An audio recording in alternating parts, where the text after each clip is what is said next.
Diageo in Turkey, the lion's milk versus global spirits.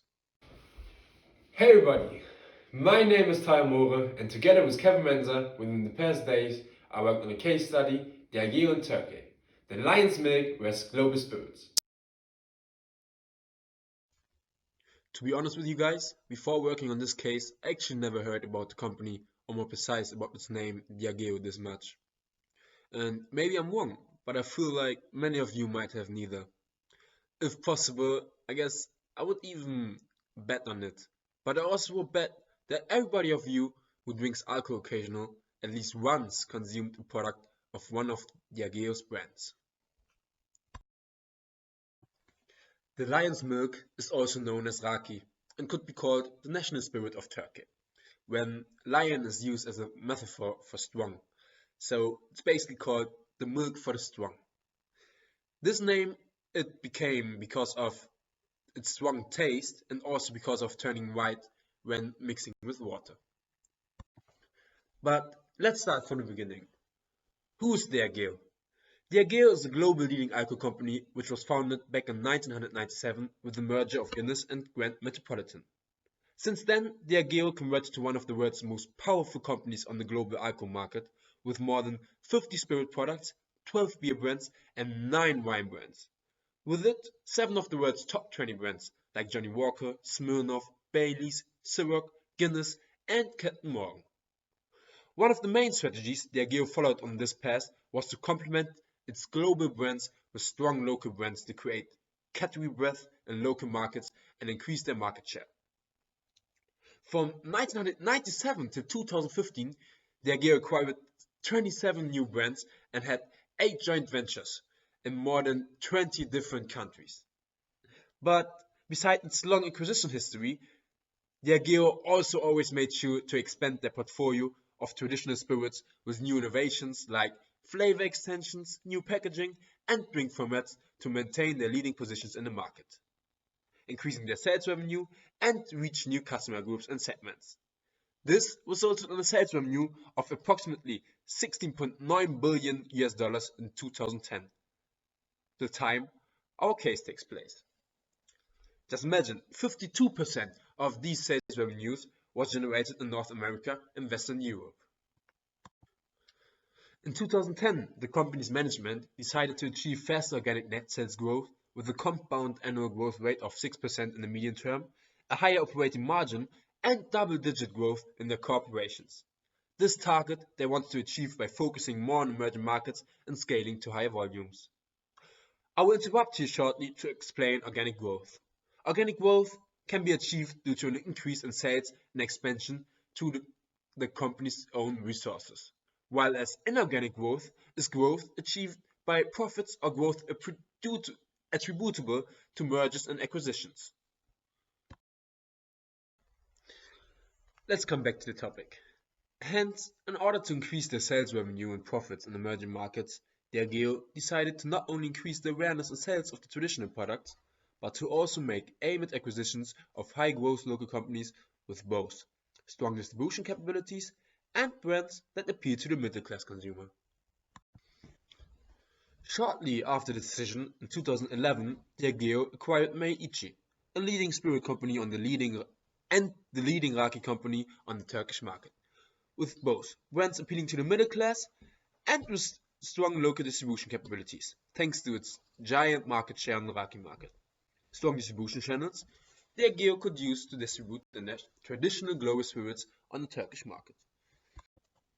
I will interrupt you again shortly to ask you 3 questions.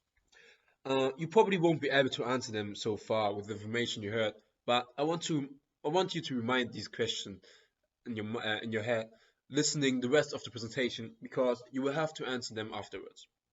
We will also send you a link with the questions so you won't forget them. Let's start with the first question. Question number 1. When Diageo's main objective was to achieve faster organic net sales, was it a wise decision to make an inorganic growth move by acquiring Maiichi, a Turkish leading spirit company with a dominant position on the Turkish spirit market and even more on the raki market?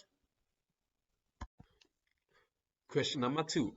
Was it a wise decision of Diageo to try to increase sales revenues from emerging market countries by focusing on the alcohol market of a predominantly Muslim country with a political anti-alcohol agenda?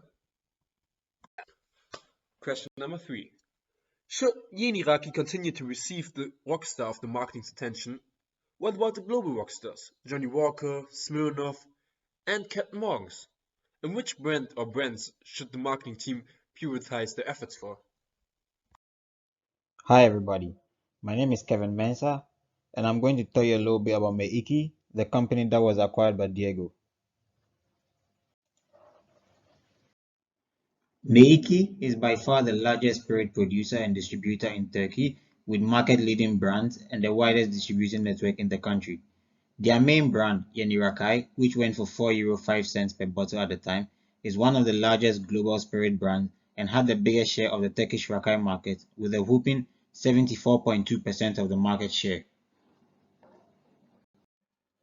For those of you who don't know what the Rakai is, Rakai, which is also known as a lion's milk, is a sweetened alcoholic drink that is popular in Albania, Turkey, Greece, and in the Balkan countries as an appetizer. Rakai is considered as the national alcoholic beverage of Turkey.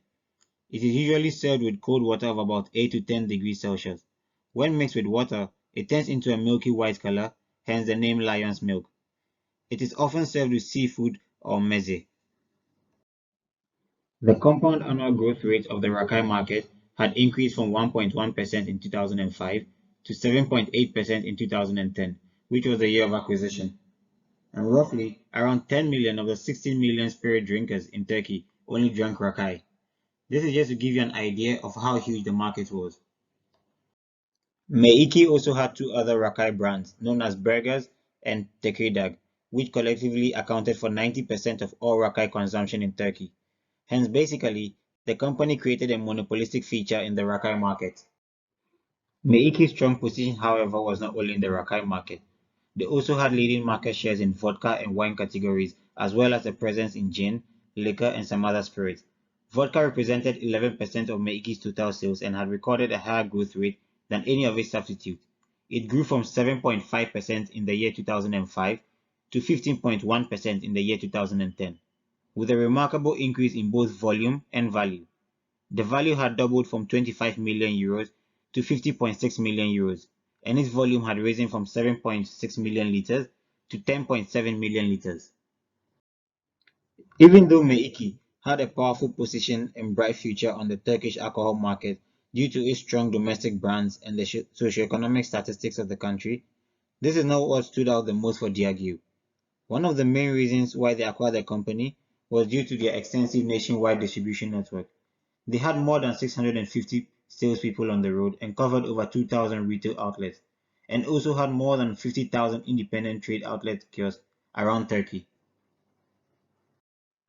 This gave Diageo the potential to access the market in order to promote their other international brands.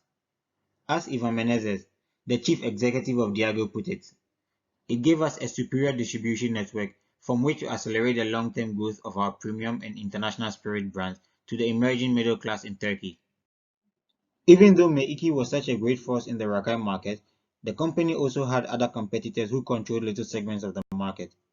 While Yeni Rakai had 74.2% of the Rakai market share, other brands such as Efe had 12% and Izmir had about 6%. One of their main competitors has been Antalya Spirits Company, which was established in Antalya, the capital city of tourism in Turkey.